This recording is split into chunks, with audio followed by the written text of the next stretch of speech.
everyone, welcome back to How to Doctor. In this video, I'll explain what end-to-end encryption is in Messenger. End-to-end encryption is a security feature designed to provide an additional layer of protection for your messages and calls. When enabled, your messages are encrypted on your device before being sent and can only be decrypted by the recipient's devices.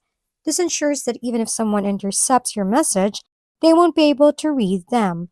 This feature is particularly useful for safeguarding sensitive conversations or private information you want to keep secure. Even Facebook cannot view or access your encrypted messages, offering a higher level of privacy compared to the standard messenger chats.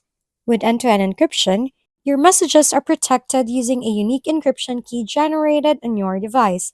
This key, along with encrypted messages, is sent to the recipient, and only their device can decrypt and display the message. Knowing your messages are secure with this feature can give you peace of mind and boost your confidence in the platform's privacy capabilities.